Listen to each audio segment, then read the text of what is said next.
Hi everybody, Lucifer here, and I'm back with this thing.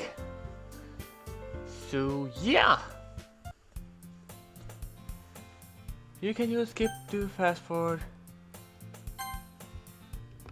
Okay, no matter, glad you didn't run away from us. This is where I stopped last time. Yeah, don't worry. This might be a little strange for me, but I at least keep my words. Well, I'm back in the literature club. I was the last to come in, so everyone is already hanging out. Thanks for keeping your promise, Satan. Thanks, Satan. I hope this isn't too overwhelming of a commitment for you, making you dive headfirst into literature when you're not accustomed to it. Oh come on, like he deserves any slack. Sarah told me you didn't even want to join a club this year. And last year too. I don't know if you plan to just come here and hang out or what, but if you don't take us seriously then you won't see the end of it. Makes sense? You certainly have a big mouth for someone who keeps her manga collection in the club room.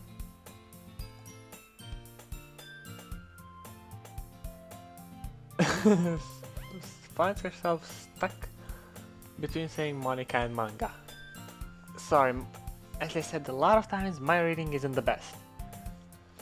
Manga is literature. Well, it is actually. It is. Swiftly defeated, Natsuki plops back into her seat. Don't worry guys, Satan always gives it his best as long as he's having fun. He helps me with busy work without me even asking. Like cooking, cleaning my room. How dependable. Yeah, you probably haven't met me in real life then. Sure, that's because your room is so messy it's distracting. And you almost set your house on fire once. Let it burn!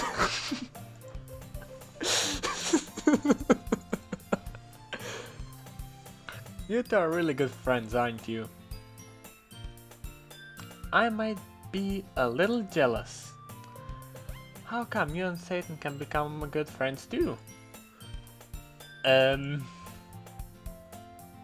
Sayori. Eh?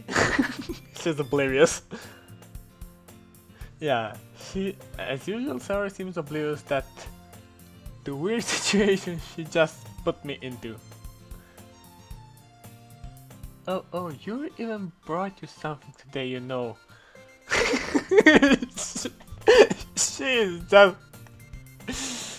She's just an airhead, isn't it? Isn't she?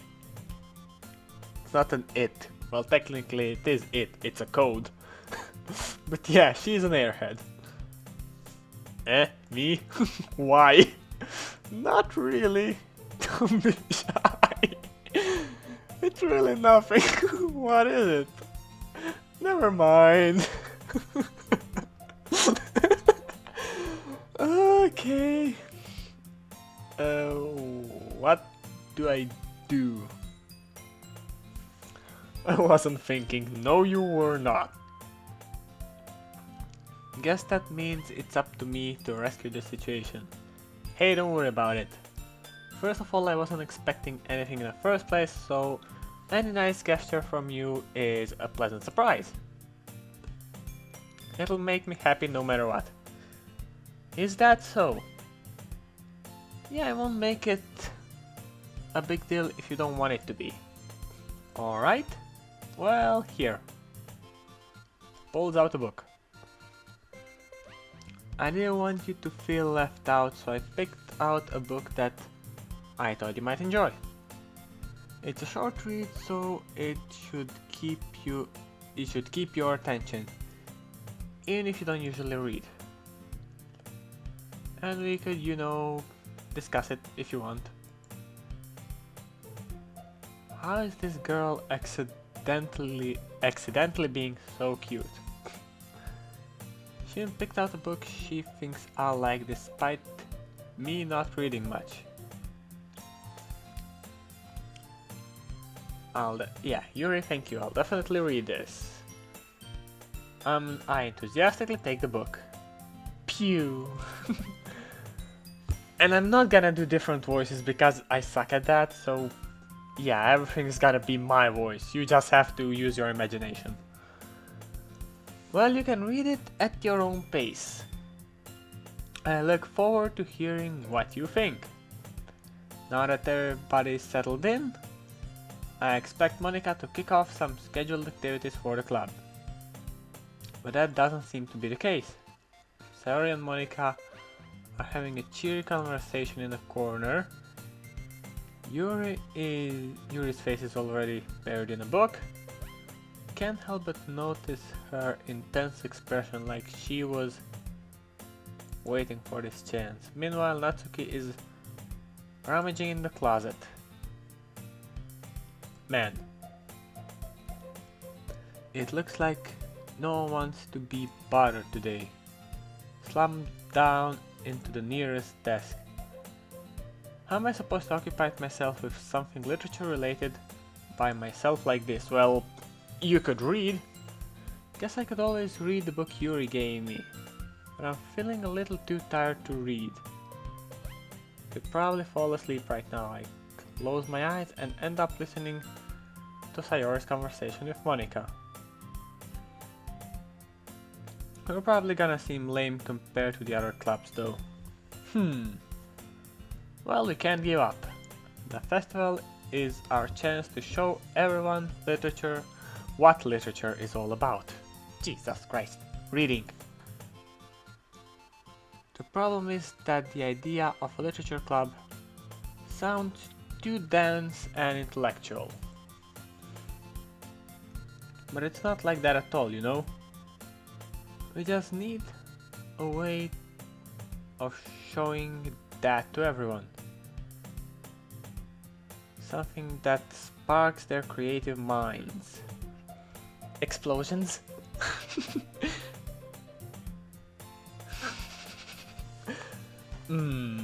That doesn't solve the problem though. What you mean? Even if you come up with the most fun thing ever, nobody will come in the first place if it's a literature event.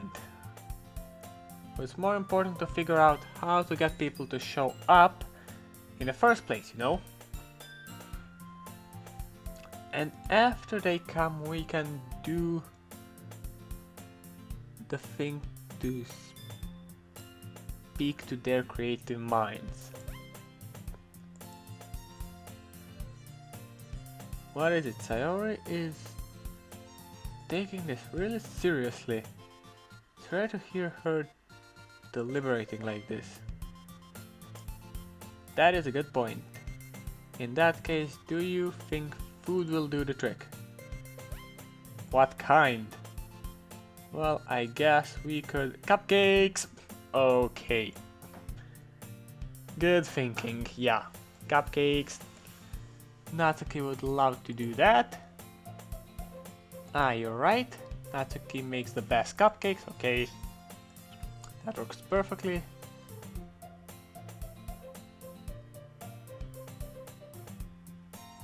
That wasn't why you suggested it. Cupcakes speak to my creative tummy. Okay. Cupcakes it is then. Okay, I feel kind of sad for Monica. She has to deal with this. I'm hungry. Jesus Christ. I'm hungry. Anyway, we still need to work out the details of the event itself.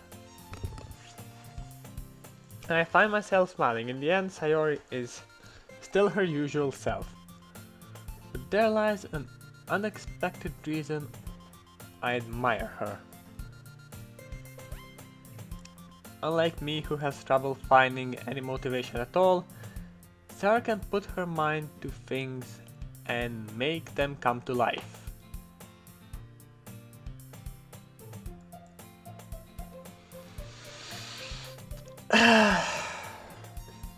When you have some previous knowledge of this game and then read these, yeah, you get those slightly little nuances. I suppose that's why I ended up letting her get on my case about things. I can't help but wonder what it would be like to see the world through her eyes. Ah!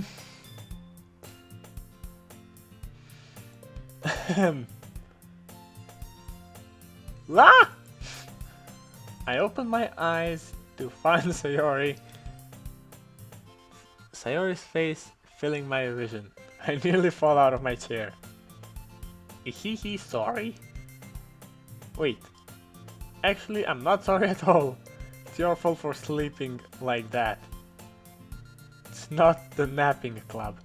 Now that would be a club everybody would join.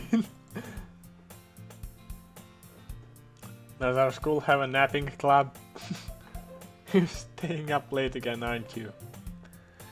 Now that you're in a club, you're gonna have less time for anime, you know.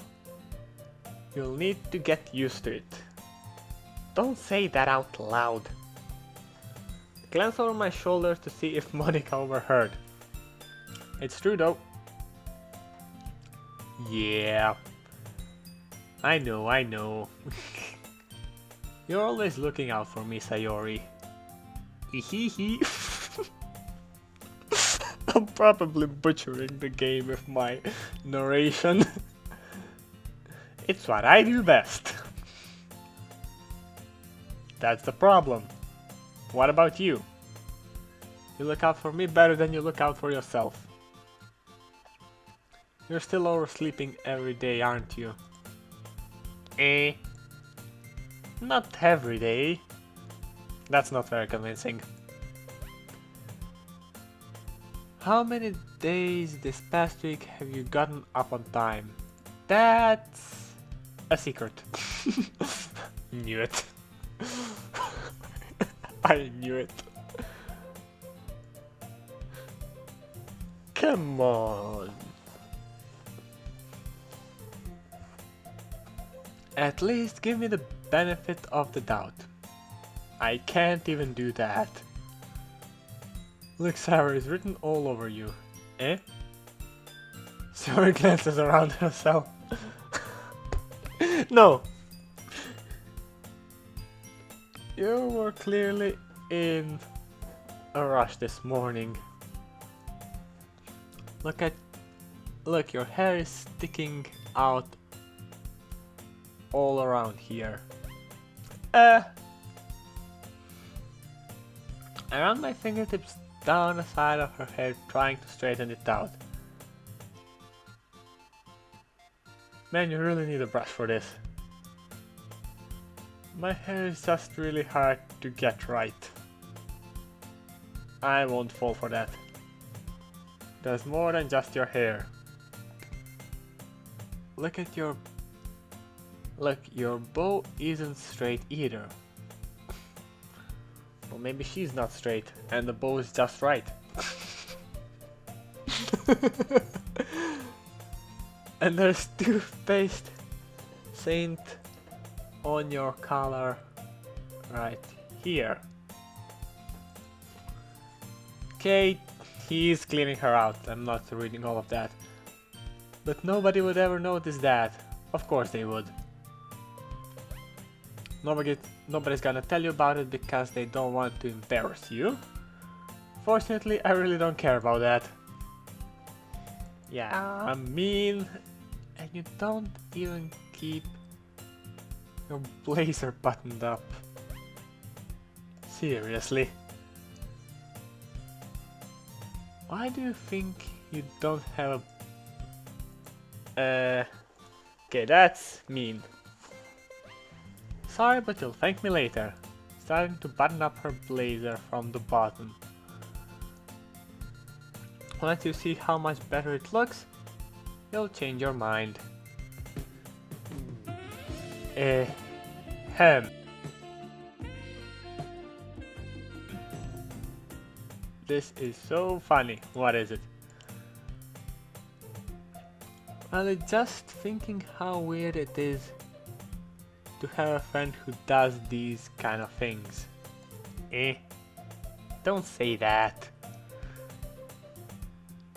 You'll make me feel weird about it. Okay, well, it's kind of weird. I'm happy we're like this. Aren't you? I guess. Be careful. The button's coming off. Why?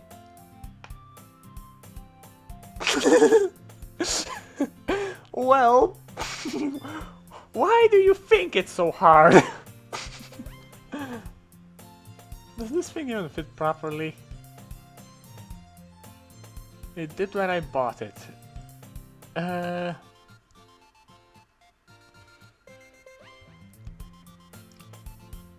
Okay. What are you smiling about? Okay, I'm not reading all of this. I'm simply not. I'm not. No.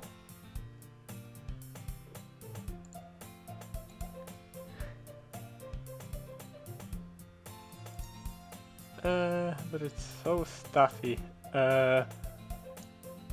It's not worth it at all. Well, okay.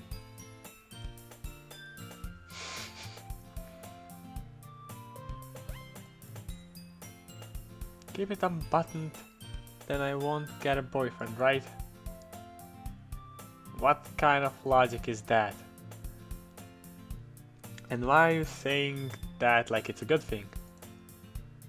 Because if I had a boyfriend, then he wouldn't even let you do things like this. And you take care of me better than anyone else would, anyways. So that's why I keep it unbuttoned. Okay, stop saying all the embarrassing things.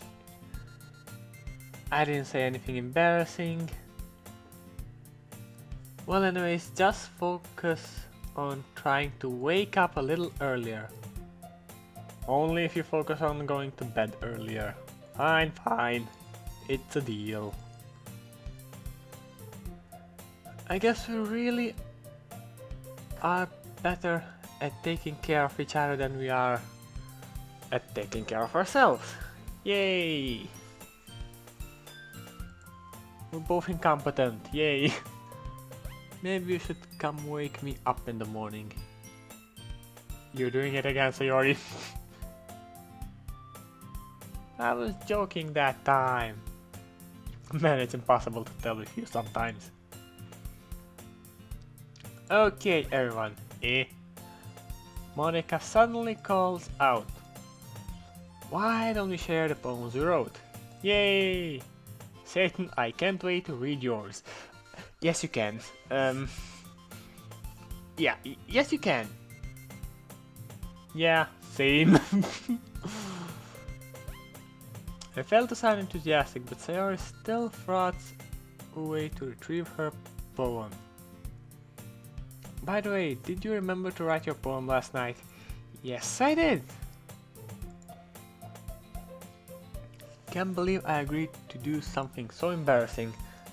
I couldn't really find much inspiration since never really done this before. Well, now that everyone's ready, why don't we all share it? Can't wait! They pull out their poems. Sayori is on a wrinkled sheet of loose leaf torn from a spiral notebook. Okay. On the other hand, Monica wrote hers in a composite. Hers in a composition notebook? Oh. Can already see Monica's pristine handwriting from where I sit. Natsuki and Yuri reluctantly comply as well, reaching into their bags. I do the same myself. Let's see Sayori. I'm definitely most comfortable sharing it with Sayori first. She's my good friend after all.